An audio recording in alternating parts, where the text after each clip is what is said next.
Hello everybody, welcome back to my YouTube channel. My name is Olivia and today we are talking about how to be bookish on a budget.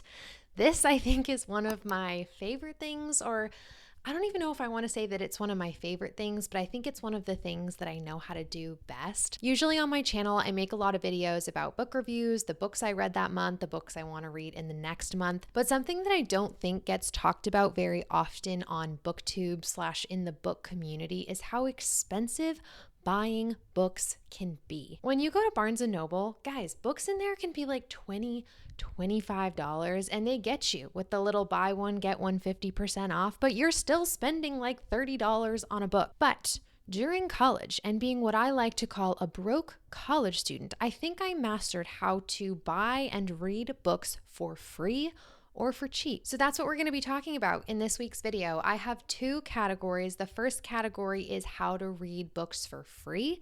And then the next category is how to read books for cheap. So we're going to start out with free because I know that if you're here, you guys are cheapos just like me.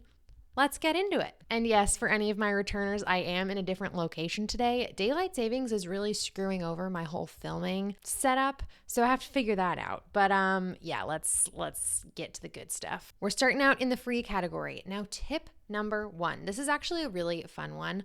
One of the top ways that I read for free is by taking full advantage of Little Free libraries.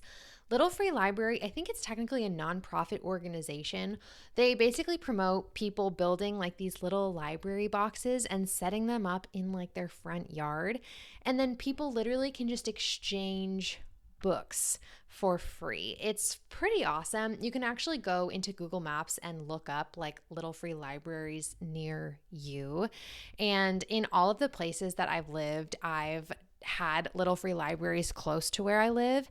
And so what I would do is when I read a book that I either didn't like or I didn't want to keep, I would go bring it to a Little Free library. And if there was a book that I wanted that I found in the Little Free library, you just do a little quick switch and it's awesome. Ironically, actually, I just realized this as I'm filming this video. The book that I'm reading right now, I'll grab it. The book that I'm literally reading right now, The Love Hypothesis. I found this in a Little Free library. Oh my gosh. There's this one book that I always prop up my camera on. I didn't end up needing it today.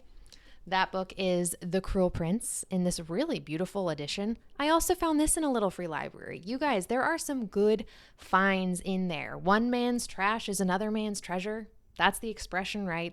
I think so.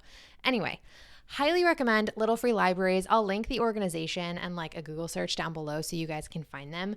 But that is one really great way that I have read books for free. Okay, the next tip, totally underrated. And there's like a sub tip in here that I highly recommend you guys stick around for because I just learned this recently and it blew my mind. So the next thing that I recommend you guys take full advantage of is going to your local library. Now, one thing that I've kind of figured out is it's really easy to like go to your library, kind of browse around, and then just decide that they don't have what you want. But at a lot of libraries, you can actually ask them to get a copy of the book that you want sent to them from other libraries. So I recommend looking into that and asking librarians if that's an option that they have. A lot of libraries do have this option. And another little tip that I have when it comes to going to your local library, I live in Los Angeles and there are like several libraries within a reasonable distance from me. So one thing that I like to do is not just check out one library, but check out a few that are all within reasonable driving distance. I feel like that's a great way to get out of the house, go find new and free book options. And yeah, I just love libraries, totally worth getting a library card. But now on to that tip that literally blew my mind. Okay, so a lot of you guys might be familiar with this app. There is this app called Libby. Okay, if you're familiar with it already, that's fine. What I didn't know is this. Libby is like an app that you can plug your library card into it, and I think you like, it's been a little while for me, but I think you create an account with your library card. And when you do that, you get access to like your library's digital books. And so there's a ton more options. So a way that I tend to read really popular or really expensive books for free is putting them on hold on Libby, this app, and then reading them whenever they become available at my library. And within the app, I'll try to do some screen captures and put them over on the video here. What you can do on Libby is actually filter your search. So when I'm doing this right now, I did books and available now. And so right now, as I'm scrolling, things that are available are Happy Place by Emily Henry, which, by the way, was my favorite book so far of 2023. So highly recommend going and checking that out if you haven't already. Some other books while I'm searching right now are Verity by Colleen Hoover, It Ends With Us by Colleen Hoover, It Starts With Us. Wow, Coho is just popping off here. The Summer I Turned Pretty, Love Theoretically, Cristiano Ronaldo. Like, guys, there's so many books that are popular and available right now that you can literally check out on Libby. And another great thing that I love about Libby is that they have audiobooks. So if you are someone who wants to get into audiobooks or pays a lot of money to listen to audiobooks, Libby has a bunch that tend to be available when you want them, or you put them on hold and wait a few weeks. It's awesome. Now, here is the tip that I did not know about. All right, you guys. So for a while when I downloaded Libby, I only used it for audiobooks because I don't like reading books on my phone. I really don't. I get headaches. I'm not a fan. So I was like, oh, this is great. I can just listen to the audiobooks that are available on Libby. What you can do, okay, you guys, what you can do is go over to your shelf, the books that have been checked out to you, and you can do this magical little thing that I literally had no idea that you could do, is click Read with Kindle. And when you do that, you can connect your Amazon Kindle account to Libby and then deliver that library book to your Kindle. A lot of people know this already. I did not. I seriously, you guys, was using Libby for exclusively audiobooks for months. But now I'm checking books out from my library and reading them on my Kindle, and it is totally transformed how I read. There's so many books that I want to read, but I don't feel like spending the money on them. And I put them on hold at the library. So for instance, right now I have The Hawthorne Legacy on hold. I have 2 weeks to wait for that. I have Tomorrow and Tomorrow and Tomorrow on hold. I have about 3 weeks to wait for that. Fourth Wing, Demon Copperhead, the audiobook. So many magical things. And it's just like Christmas morning when they automatically become available one day. And I don't mind that at all. Anyway, you guys, that was my long-winded way of saying that there are many different ways to read books for free. The ones that I've suggested today are little free libraries, going to your library, or in some cases, multiple libraries in your area, and checking out Libby for audiobooks, books on your Kindle, books on your iPad, your phone. It's great. And another little fun one is exchanging books with friends. I love to do that. It's been a little while since I've done that, but it's a great little side tip. But yeah, those are my free recommendations. Now I want to move on to cheap ways to read. And again, some of these are going to be more obvious, but some of them are going to be less obvious in my opinion. And I live by all of these recommendations because again, your girl doesn't like to spend $20 to $30 on a single book. It's just not how I do things.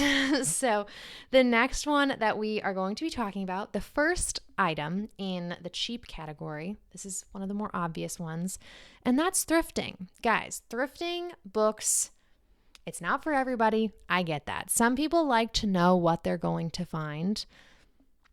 That's just not how it goes with thrifting. I really, really love picking a few thrift stores in my area. Some of them have like more extensive book sections and literally just browsing the shelves. And it's seriously like the most exciting thing when you find a book at the thrift store that you've been wanting. Like recently I got It Starts With Us. I got The Inheritance Games.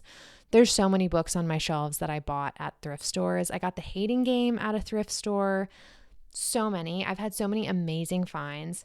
And again, it's kind of just like you go and it's exciting when you find a book that you've been wanting to read. And it's even more exciting because it's so much less expensive than you'd be paying at like, I don't know, on Amazon, at Barnes & Noble, all these other full-priced locations. And again, my favorite little thing to do is just go to a few thrift stores in one day. So it's not like you go to one and like flop. you kind of have a better chance if you pick a few, go to all of them, make a day of it, have a ball. And yeah, thrifting. That's my number one cheap recommendation. Another thing I wanted to throw in here, I've actually never been to one of these, but my next recommendation is going to half-priced books. There aren't any in my area, but I see a lot of booktubers go to half-price books. My sister is a big fan of half-price books. This is like a big store that literally just sells, I think, used books for half the price. It's exactly what it sounds like. So I recommend going onto Google Maps or wherever and just searching to see if there is a half price books in your area. Again, there aren't any near me. I really wish there were, because I'd be taking full advantage of that. But yeah, that's another just little quick tip that I wanted to throw into this video, because I know that people who go really, really love these places, and there are quite a few. Okay, guys, this is a fun one. I think that Target is a totally underrated place to go to buy books. When you go to Target, books literally are automatically 20 to 30% off. All right, you guys, if I'm at Barnes & Noble, or just honestly, no, here's a good example. The other day I was at a local just bookstore, which, hey, I love it. Support your local businesses. But again, you have to remember that I'm a big cheapo. So moving on. I was at a local bookstore the other day and I saw Happy Place. And again, I just get so excited when I see this book anywhere. And I grabbed it off the shelf because I don't actually own a physical copy of Happy Place. I'm waiting for the paperback version to come out because the rest of my Emily Henry books are paperbacks. And so I grabbed it off the shelf, literally $30. Like, I was just not having it. And if you go to Target, actually, let me do a quick little search for you guys right here, right now. The hardcover book of Happy Place at Target is literally $16.49. compared to a baffling $30 at my local bookstore. So if you do that comparison, that's even more than an automatic 20 to 30% off. That's literally like 50%. And yeah, I just think going to the Target book section is one of the best things that you can do. Yeah, they don't have as many books as Barnes & Noble, but chances are some books that you've been wanting to get to are being sold at Target for a cheaper price. So yeah, that's a great one. I recently bought Fourth Wing at Target because I didn't want to pay like the full price for it. And yeah. All right, guys, this is my last recommendation in the cheap category, and that is Kindle Unlimited. Now, this isn't for everybody. I totally understand that. But I think if you read a certain amount of books every month, Kindle Unlimited can actually save you a good chunk of money. Kindle Unlimited costs about $12 a month. And with that, you get, I don't remember how many books it is. I'll put it on the screen. But with that, you get access to Kindle's like huge library of a bunch of like books that they offer. And you can download a bunch of Kindle Unlimited books onto your like iPad, onto your Kindle, wherever, all at once. I think it's just when you hit the max, you have to like return one to download another. And so let's say you're paying $12 for 1 month and you read 4 books on average per month. If you think about it, you're then paying $3 per book that you read that month, assuming they're all Kindle Unlimited books. I hope that makes sense. And so for me, as someone who some months I read quite a few books on Kindle Unlimited, some months I don't read any books on Kindle Unlimited, it really just depends. I personally think it's really worth it. If you guys buy literally 2-3 cups of coffee a month, like at your local coffee shop, that's the same thing as buying Kindle Unlimited. So for me, I've had a really wonderful experience with it this most recent year. My mom got it for me for Christmas for the year, and that was just like the best gift ever last year. And so now I'm going to take over the subscription for myself because it was just totally worth it. So yeah, I've been sitting here a while. Again, daylight savings is just screwing me over. So I don't think the lighting was good. My microphone was probably making some weird sounds because I had to hold it. So I do need to figure all that stuff out because we've got like a solid 6 months ahead of us where I have to deal with filming after work and the sun setting, and it just looks horrible in the other area that I was filming. So yeah, you guys don't need to know all that. I'm working it out. But yeah, I hope you guys enjoyed this little video on my free and cheap reading recommendations. Literally, guys, I don't think any of the books on my physical TBR, I don't think I've paid full price for any of them. Most of them were free or like extremely discounted. So yeah, that's just how I do things. So I hope you enjoyed this little deep dive into ways to be bookish on a budget, as I'm calling it.